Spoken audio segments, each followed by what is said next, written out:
Hey! Welcome to Beyond the Digital, darling. A sneak peek behind the scenes at Beyond the Dawn. Banter and all. So get cozy, strap in, grab a brew, and enjoy. Hey! Hey! Hello. So, today we got together for our podcast, for our Friday podcast. Mm-hmm. And I thought it would be good for us to talk about mental health and mental resilience Nice. because we've had a shit week. It's not been a great week. Just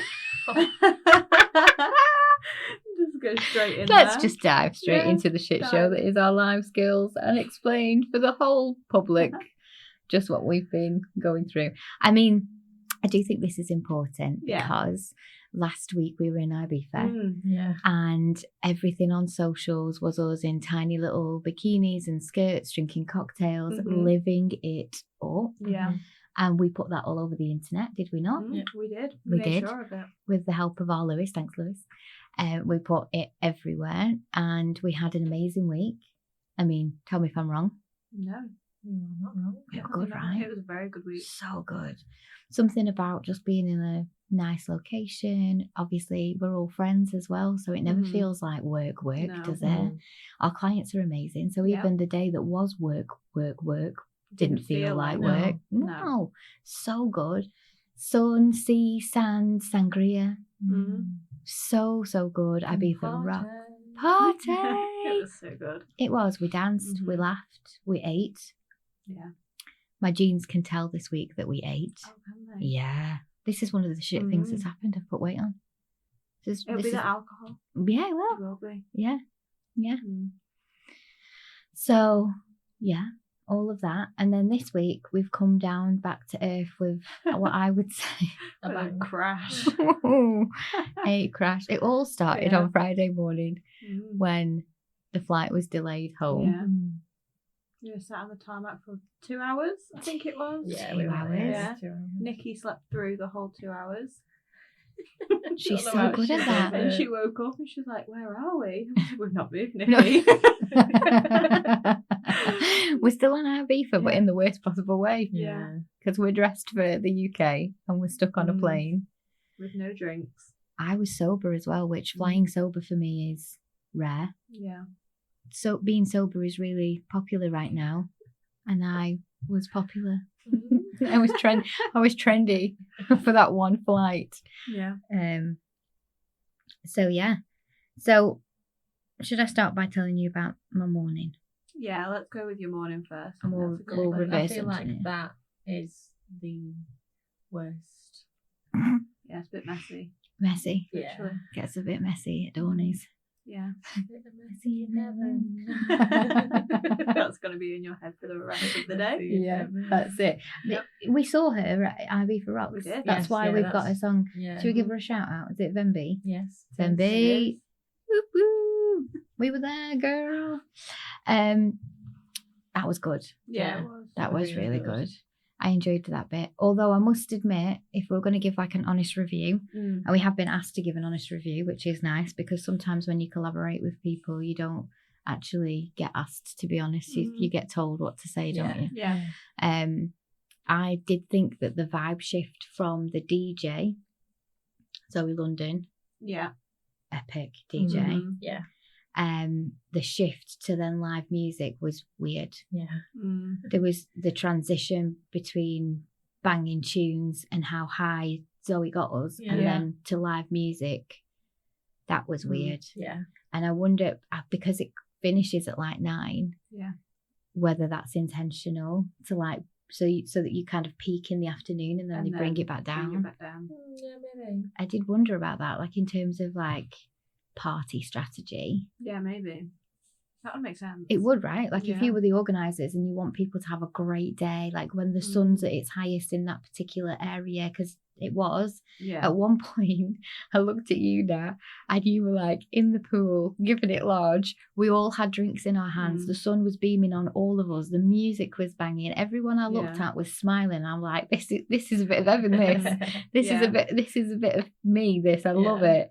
And then all of a sudden, it just started to kind of wind down, and and by the last song, there was no sun. There was no I sun. was just about to say, like everyone's winding down. If that was the strategy, it was cold. Yeah, it was cold. We were wrapped up in towels. Yeah. It was cold.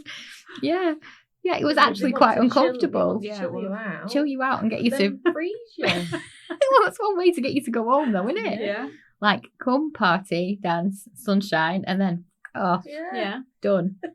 Get out of my pub. Get out of my pub. I mean, it works. It did. Okay, so picture this. Dawn, he wakes up to the smell of poop. Just what you want. Right? I wake up and I'm like, this does not smell like Teen Spirit. Right? I forgot that we'd stop talking about IV though. I was sharing a bed with you. I should probably clarify this did not happen IV for I've skipped to this morning. Apologies, I've skipped to this morning. So Jack meets me in the hallway and says, Mummy, Brinkley has pooped everywhere. And I'm thinking, you've got to be, elaborating. Yeah. He's got to be exaggerating. It can't be literally everywhere. Like, it will be a tiny little neat pile in his crate. It'll be fine. We knew that he had a bit of a dodgy tummy yesterday. He refuses to not lick puddles everywhere we go, and he's a big dog. I try my hardest with him, but he can overpower me. Yeah. And anyway, went downstairs to the dining room, and Jack was giving me an accurate review of the situation. Walls, carpet, crate, dog, his cooling mat, even the ceiling. It's quite a skill. Yeah. Because your ceilings are quite high. I don't even know how that happened. I don't. There's a physics question there. Yeah. There's a question over trajectory. I can't say that word. Trajectory. Yeah. Is there a J in there? Is that why I can't say it? Trajectory. Oh my God. Sometimes I think, for incredibly intelligent, insightful women, speaking is hard. Why are you speaking say it so in my hard? head, but what comes out of my mouth doesn't. Yeah. Trajectory. Oh, I think that was close. Yeah. Trajectory. I feel like you did it. Yeah. Hey. I'm not going to attempt it because I feel like you've got it. You've got it. We've nailed it. We can I'm tick not that going to off. attempt that again. So I was cleaning that, and that was difficult. And then obviously I'm trying to wrangle both children. A beautiful, wonderful teenager who I wouldn't change for the world, but who would rather be looking at a phone than sorting things out. And my gorgeous boy who just wants to dance around the house in his pants. And you can't blame him. No, I can't blame. Yeah. You've met Jack. That light, happy kind of nature is just in his soul. Yeah. He woke up happy. He wants to dance around the house in his pants. Why not? On a normal day, who would stop him? Who would want to be? Wouldn't want to dampen that. Right, you don't want to dampen that. But, as a sensible mother, you find yourself looking at this gorgeous, sunshiny child and thinking you're getting complete and utter joy from dancing around in your pants, which is wonderful. But we've got 10 minutes to get in this sodding car to get to school. So you have to dampen it, which is such a shame. Anyway, so all that was happening. And we hit every single red light. Of course. Every single bad driver. I mean, one guy, he didn't have right of way or anything, and there was hardly, I don't know, maybe 8 foot between me and the next car. Mhm. And he just seemed to think that that was going to be enough space for Yeah. him and his Audi to get between us. And he just went for it. He just went for it. Pushed his way in. He decided that I was going to stop or Yeah. he was going to risk it and I'd hit him. I didn't have time to hit him this morning, so I Mm. slammed on. Don't Don't have time for that. Don't have time for Ain't switching nobody got time for insurance, that. So I slammed on. But again, it's like, difficulties. Yeah. So what else went wrong? I weighed myself. I put weight on. Bad. Not one scrap of makeup on. Not hair done. Still looking great though. Thank you. Welcome. I love you. I think you guys are slightly biased. I'm not sure somebody on the street would be like, wow, that girl looks good. I think you guys just care about me and you're like, oh, you've seen me in every state though, haven't you? Yeah.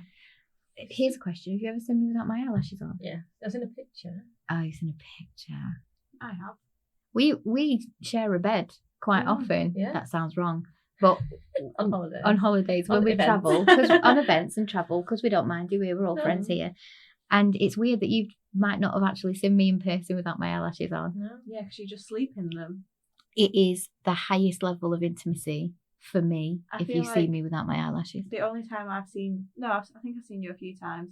The recent time was when you had your spa day at home with the kids and I came round. Oh, you did? That was the I did. recent time. Oh, we went on the spa day. Did you? Yeah, I keep them on. Yeah, when we're at the spa, I keep Yeah. them on. I will be the first person to sign up to have them surgically added. Like when you can have eyelashes sewn in, I'm there. That sounds painful. I think think it sounds you should- brilliant. I think you should stick to the glue. No. When it happens, when that's available, I'll be the first one there. Honestly, I will. So that's been my morning, and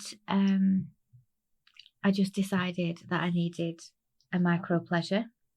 Can't go wrong with Starbucks. No, because like it's expensive coffee, and I get it, and there is a question as to, is Starbucks better, is Costa better, is Nero better, or whatever. But it was the one that had the most caramellist, sweetest option.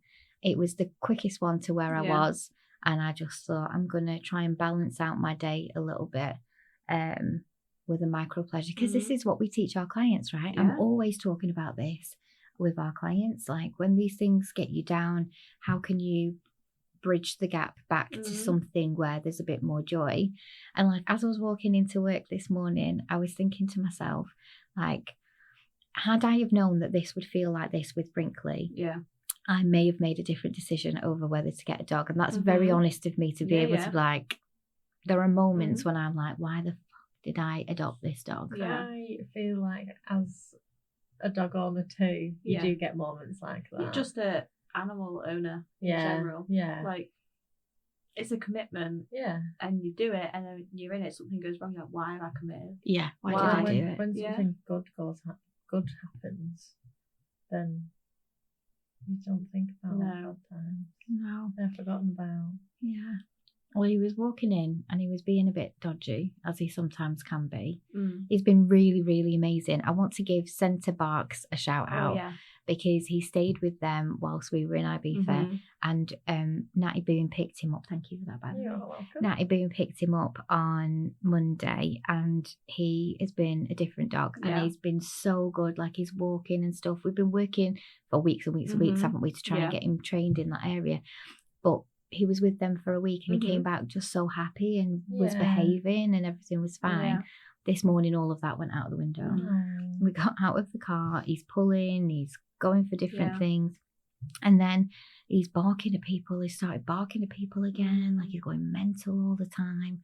So I was like, oh no. And then as we're walking down the street, there's this lady, and I'm like trying to distract him because I've gotten good now at distracting him. And so many times in the last few days when people have been walking past us, I've been able to either distract him or he's just behaved, like he's just done what he's supposed to do and not reacted. That's good though, because the more you can distract him, the more he becomes neutral to what's around him. Right, that's what I've been trying to do. So I tried to distract him. He was having none of it today. This woman was getting it.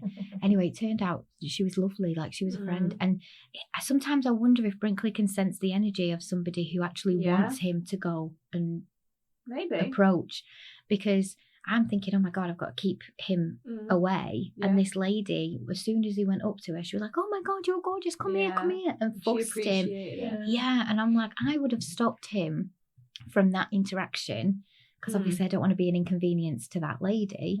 But she was so happy that Brinkley had come up, and he was jumping up and he was licking her face and she was stroking him. She was like, oh my gosh, what a wonderful day, way for my day to start. And I thought to myself, isn't it weird?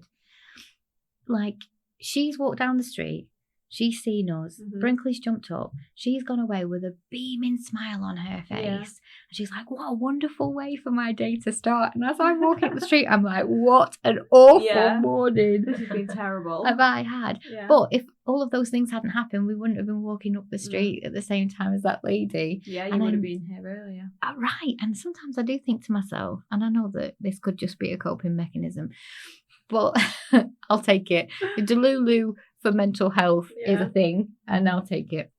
But I do wonder, like, are these things connected? Did I need to have all of that stuff? Because the other thing is, as well, is I think I'm pretty funny when I'm stressed. Yeah, you are. I think my comedy gene is triggered under trauma and stress. So I get wittier when I'm pissed off. Yeah, you do. Which is a good way to be. Yeah. I mean, I guess so, but I'd like it if I didn't shout at inanimate objects. I shouted at a baby wipe. I think we all do that, though. Do you? Do you do that? I literally, at this baby wipe, I can't believe I'm about to admit this, I was like, absorb! Absorb! And then the black bag, I looked at it and I just went, you have one job, and that's to be a bag. So be a bag. I literally said, be a bag. Was it not bagging? It wasn't bagging. It wasn't bagging. It weren't for bagging. No. And I don't know how else to explain it. It wouldn't open. And I do think sometimes those things are just really funny. That's it. Now I've gone now. But yeah, what a difficult morning. But it's been a difficult week, and you know, oftentimes when I feel stressed out at the moment, it is down to the addition of the cats and Brinkley. Yeah, because it is a lot. It's a lot, and I love having animals, and I want to be that person who's surrounded by fur babies. And you know, on an evening when the dog's asleep on the rug and the cats are curled up on my lap and I've got a nice hot coffee and I'm reading my book, I'm like, this is good. Heaven. Yeah. And then mornings like this morning, it's like, why? And it is a big commitment having animals, and it does, you know, it adds to your life. But with all things, there is a payout for that. There's the flip side of that. Yeah. And yeah, it's tough, isn't it? Yeah, definitely. But worth it. Yeah, and I think about Mal quite a lot. Mal was my first cat. Yeah. And in a similar situation to Brinkley, Mal came to me through Susan, my sister, and chose me rather than me choosing him. And he got me through a really tough emotional time. And what's really funny is that I genuinely thought that when I took Brinkley on, Brinkley was going to be like our therapy dog. And I'm not suggesting that he's not. He probably still is. Yeah. But it is a very different energy.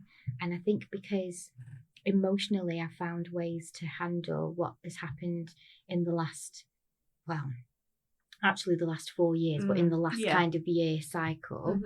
I maybe didn't require the therapy animal as much as I did when I had Mal. Yeah. Like Mal, I was on my knees with Mal. And don't get me wrong, obviously you guys know better than anybody how heartbreaking the last few years have been for me and what I've been through. And I've gotten closer to rock bottom again, but it's not the first time I've been there. And when it comes to mental health and things like that, I think sometimes you do get to a point where you may not be happy about the situation you're in, but you recognise the state that you're living in. Yeah. And lots of people have animals for therapy, don't they? Oh, That's Yeah, wonderful. we got Sky for therapy. Yeah. Yeah. Mm. I like how much you kind of adore Sky. Mm-hmm. He also got dropped off at Centre Box this morning. Yeah. I'm excited for him. He was quite excited when he realised where he was going. Oh, That's really good. sweet. That is really sweet. It was so good. Hopefully he doesn't jump the fence. Yeah, it was the same man. He was like, "Can he jump?" I was like, "Yeah." Can't any dog? Can't any dog. I was like, "Yeah, but he's not going to jump out." So I was like, "I'm willing to take that risk." Please don't put him with the big dogs. Yeah, don't put him with the big dogs. Keep him with the little ones. Yeah. Yeah, because he's not big. No. He's only small. So we'll see. yeah, I said I'm willing to take that chance. I said, Yeah. He's been before and he's not jumped out. That's it. If he was going to do it, he would have done it last time. He would have got it over and done with, wouldn't he? Yeah, I've not had a phone call to say he's jumped out and then off. It'll be right. Before I got Brinkley, I didn't fully understand this whole how your dog is like a child. Yeah. It is like a child, but there's also a different psychology to a dog. Mm-hmm. But it is very similar. Yeah. You guys kind of inspired me because also I didn't realise that horses were like children. Yeah. You Hard have work. educated me in that. Yeah. Do you know what I mean? Because I've only ever had cats before, and cats are quite independent. They are. Yeah. You know, you feed them and you love them and you take them to the vet and you do all the things for them that you need to, but the cat chooses you in terms of like whether they want to interact with you or not, and if they don't, they just walk off. They're like, thanks for the food, see ya. Yeah. You know, you can't force a cat to do those other things, whereas Brinkley's he's there all the time, very needy. like a toddler. Yeah, little shadow. Like a little shadow. It's like, where are we going now? Can't go to the toilet without Sky following me. Yeah. He sits outside the bathroom till he hears that tear of paper off the toilet roll. And then he goes downstairs and waits for me. Nice. I get used to that because when you have kids, it's exactly the same. It's exactly the same. So yeah. So tell me, what's been going on in your world this week that's made us be more mentally resilient? Who wants to go first? I'll let you go first because I've not really had anything that bad. Okay. I've just had menstrual cycles. Yeah. Oh yeah, and that didn't help. No. I mean, that's not a good thing. Something we all do though, isn't it? Yeah. And we sink. Yeah. Yeah. That's the thing when you decide to open up a business that is predominantly female, and you're all in the studio together. Get ready for feminine sink. Yeah. So I've just been like emotional. Yeah, just crying with you guys. Yeah. And at these times we need to be grateful for Lewis and thankful for his looking after us by buying chocolate. Yeah. And apologise for the rage that you have to deal with during those times. Yeah. Yeah. It has been emotional. I think you said you said that there was a weird energy around this week. It was a full moon last night as well. Oh, wasn't it? Yes, and I have very vivid dreams around full moon. Yeah. And I also have my cycle. I don't know why I'm whispering. It's going on the podcast regardless. I have my feminine cycle around the full moon. So there you go. And I do think that those things, regardless of what you believe, like I am influenced by those things. Yeah. And those things together can just create a crazy mix of energy. And it has been a weird week. It has been a really weird week. Yeah. Emotions are high, I feel. Definitely. 100%. Yeah. Yeah. So from my yesterday to my week, another animal relation though. Yeah. This is the downside to animal life. My little rabbit had to be put to sleep because she had a little tumour. Well, we think it was either a tumour or a cyst, so it was best for her. So she went to the vets in the morning and we left her there because it was needed. But that is the downside to animals, and you've got to do it. I felt like yesterday you were so incredibly brave, because Thanks. I think when you're the person doing it, it's very difficult to recognise sometimes, especially with all the emotions as well. I don't want to upset you, but No, I'm okay. I feel like I spoke about it enough yesterday. Oh, okay. I'm good. I'm looking at you like I can feel it just talking about it. How about you? this might be the podcast Wasn't where we all about- just cry. wasn't No, my I feel like rabbit. I'm okay. I cried a few times yesterday. I So. just feel like you were incredibly brave, but also it's so honourable the way in which you looked at the situation, and you knew that it would be the sad thing for you, and you knew that it would be the hardest thing for you, but you chose her comfort. Yeah, I feel like you've got to do that. When you have animals, you can't think about yourself. You've got to think about them. They can't speak. They can't let us know how they're feeling. So you've just got to take the situation and think, would you want to be in that? Like, would you want to live through that? And if it's a no, then you wouldn't put your animal through it. Yeah, absolutely. And if, because you have the opportunity with animals to do that, I would always do it. I would never do it for my own gain. Yeah. Something you can't do. And it's so sad. So sad. I saw somebody on Facebook this week that had lost their dog as well. Some sort of illness, kind of same kind of situation, completely out of the blue. Went to the vet, got bad news, and made the decision.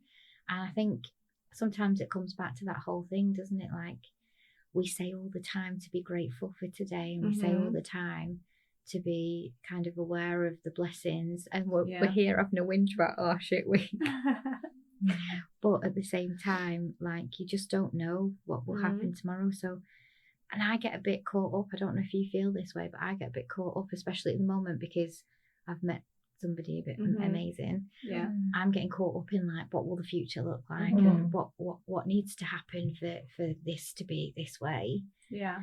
And actually, we just need to take the day. Yeah, I feel like losing Misty yesterday, like, it brings you back to where you are. Yeah. And it makes you appreciate everything. Yeah, it makes you grateful to be in the moment. That's it. Also this week,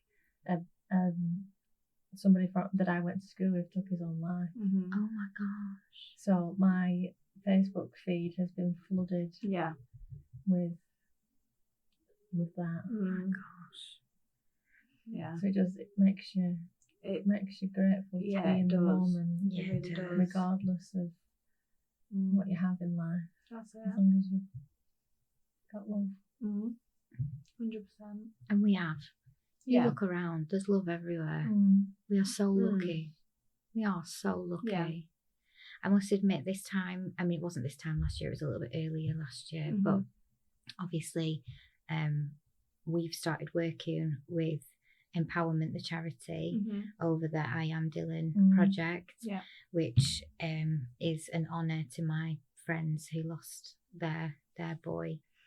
And that felt like a life reset at that moment. Somebody who you love, somebody who you know. Yeah. I felt an enormous amount of guilt because I didn't pay enough attention to that person. They were on the periphery of my existence. And they were somebody that I personally totally took for granted. It was obviously my friend's children, so I'd taken the friends for granted, never mind their kids.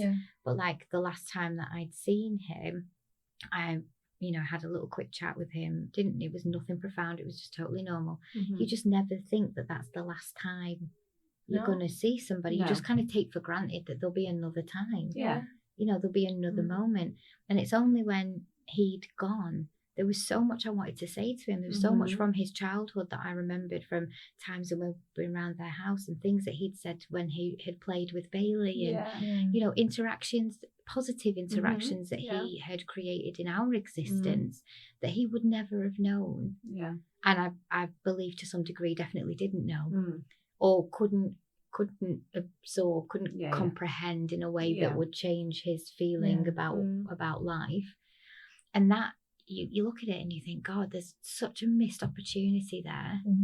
And I guess I guess there's a learning in there. Like you said, it's all about love. It's all about relationships. It's all about your emotions. Like that reminds you constantly to just stop playing it safe and to just live and do the things and tell the people and make the decisions and definitely. Be grateful for the days where things aren't bad and laugh about the days where you wake up to crap on your ceiling. You know, because there's so much more that's going on out there that is worse than your dog having the shits. Do you know what I mean? Like, it's just in that moment it feels like the worst. Oh my god, it felt awful, but now I feel so stupid for it even being a thing. Do you know what I mean? Like, because it's not a thing. I had a house for the dog to shit in. I had a dog to shit all over the house. Do you know what I mean? Gratitude. Gratitude. And then what did I do? Like a proper privileged middle-aged white chick, I went to Starbucks and treated myself to a caramel coffee to rebalance out my mental health. I love that. I mean, check your privilege, right? Check your privilege. Because sometimes we don't. And I find it difficult sometimes when I'm around people who are inherently negative. I've been called negative so many times in my life. But I embrace all emotions and try to look at life on a positive scale. And the thing is, I think sometimes we do take those moments for granted, and it's good to reflect and have conversations like this where we kind of like honestly talk about our feelings. Because you imagine if you had a bad week and it's like trauma. People think that trauma has to be something that's massive. No, it's not. No. It can be tiny things. Tiny. And having a bad week is the same kind of thing. Like for you, what is it that's knocked you off kilter? If I didn't have you guys to like have a little rant to, I don't know what I'd do. Honestly, I mean, I love my therapist. Shout out to Jodie. Love you, girl. But you guys are like my unofficial free therapists every single day. That's what friends are for, though. Yeah. Like, if you can't speak to your friends about it, then what's the point? Like, you choose your friends with people you trust. Yeah. When I was growing up, there was always this emphasis on not really needing that many friends. And my parents leaned more into family than they did friends. And I can't remember like any particular phrase or anything like that. But I just remember thinking like, oh, they don't value friendship bonds, you know. And I think it might be a regional thing as well. I think it might be a bit of a Manchester thing because obviously the family that I married into were very similar. They had a small circle and it was more about family than it was about friends. Specific family, but family, you know, nevertheless. And I've rejected quite a lot of the things that I was taught from my parents in that arena because I hold friendships in massive esteem. And I think also because I've given up friendships or I've lost friendships on the basis of silly things or you know, my associations with my family that I've you know I've kind of leaned back into my relationship to try and make that work or whatever. Now it just makes them even more valuable. I feel like the friends and the family line end up blurring because friends do become family, so then it's still then family, isn't it? That's a really good point actually, because it's like when you think about your big significant days, your wedding days, when your kids are born, birthdays, milestones, and you think about who are the people who you actually couldn't stand the idea of them not being there with you. Like who is it when you close your eyes? Who do you imagine that's there for you, with you in that moment? You know. And there's always going to be those kind of acquaintances and pals that are on the periphery and that kind of stuff. But I do think it's really important to know who those people are and treat those relationships in a sacred way. Because this is another thing that I've considered quite a lot in the last few years. Like, do you actually need romantic love? I think that's personal preference, isn't it? Yeah, that's a good question. It's a good question, right? Mm. 13-year-old Dawn would never have asked that question. 13-year-old Dawn would have told you point blank that the only thing that's important in this world is romantic love, and all other platonic love is secondary at best. I was such a Disney child. I'm a Disney princess. I am a product of Disney. I'm a Disney princess. One day my prince will come and sweep me off my feet and take me far, far away from this awful place. And that is how I grew up. And all the rom-coms, all of the cultural kind of themes that are pumped into your brain and change the way you think about the world and mess with your perception. Yeah. They all put this massive emphasis on romantic love. Yeah, they do. Also, it didn't help that my mum and my dad met in their teenage years, fell in love, got married and stayed together forever. You know, like people are like, oh, that's such a beautiful story. It's a great story, but it also gives you this kind of under layer of believing that that's how love works. Yeah. And that you meet one person and you fall in love with one person and they are the embodiment of joy and life experience, and that they bring that to you, not that you create it within yourself, but they bring that to you like a gift basket. And then life is worth living because of them, not because of anything that you've done or any merit that you have. Yeah. I feel like that's a generational thing also. Yeah. That when they met, we didn't have the things that we had now. Like the thing back then was personal connection. Yeah. You didn't have phones. You didn't have all the things that we have now. They had that personal connection. Yeah. And that's what they had to live for. Yeah. Yeah. I agree. I totally agree. But I feel very differently about romantic love now. I think we said it earlier, off camera, that like actually when you're thinking about a partner and you're thinking about your friends, what is the difference? It is just the romantic piece, isn't it? Is it a platonic friendship? Is it a romantic friendship? It's still friendship. Yeah. It starts as a friendship and then it grows. Yeah. And like recently, going back into the dating pool, one of the things that you get asked is, what is it that you're looking for? And I really struggled with that question because I wanted to answer, my answer wanted to be a best friend that I fancy. Yeah. It is pretty much what it is. No, but that's all. Like a best friend who I can experience life with, who will be my partner, like truly be my partner, not just on paper be like, yes, I'm your partner, but actually like show up and be there. Yeah. You know, good days, bad days, and in between. And you know, to have that kind of like experience with, I think lots of people find that difficult. Dating and mental health is hell. Yeah. That's hell. I couldn't do it. I didn't think I'd be able to do it. I'm not sure I'm doing it very well.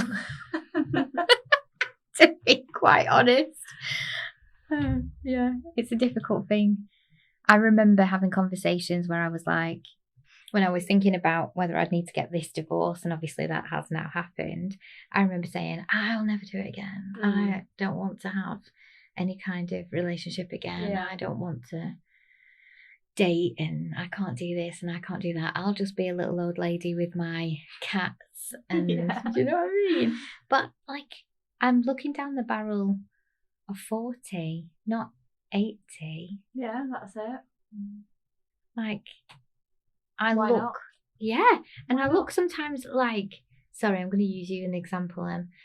I look sometimes at like relationship like yours, and I think to myself, like, it is there, it is out there. Yeah, there are good relationships out there.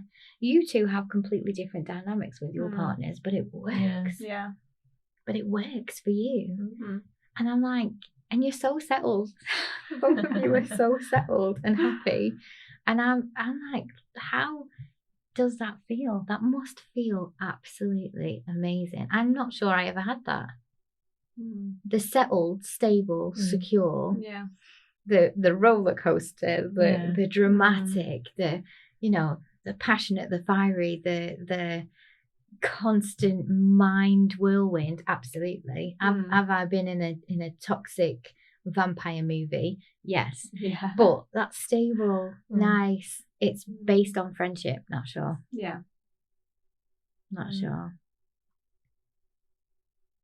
I don't know what I'd do if I couldn't like chat to you guys about all of this stuff.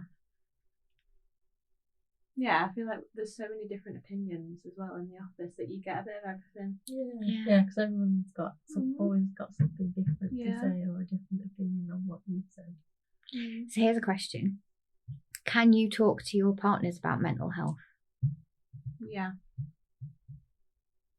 Yeah, I feel so. Yes and no. You go to your friends. I go to my friends or my mum. Yeah. It's interesting, isn't it? You have people in your life that's like good for things. Yeah, James isn't like, he's not a worrier, doesn't worry about anything. Whereas I can't worry about. Yeah. I love that though. Do you not think it's so good that you have a separate kind of qualities? Yeah, because imagine if you were both worrying, then that would just be a It shambles. wouldn't work. You need one sturdy person to hold it down while we sit in the corner and worry. James was like, oh, get over yourself. I'm like, I can't. Yeah. I love that though about James. Like his matter of factness is they're good. Yeah, he's like that's how it is now. Yeah, that's how it is. That's how it is. Yeah. Why worry about that? Yeah, it's good. Can't change anything. What's done is done. Yeah. Don't live in the moment. Yeah. He lives in the moment. He's not worried about what's going on and what's to come. And that's what we were just saying a minute ago that we all need to do. That's the thing. So maybe that's where we end it and we remind people like live in the moment. Live in the moment. Take today. Love those that are around you. Yeah, and love those that are around you. I love that. Love you guys. Love you back. Thank you for listening. Don't forget to follow our socials. Join our free group and let us know what you'd like to hear about in the future. Join us next time. Love you. Bye.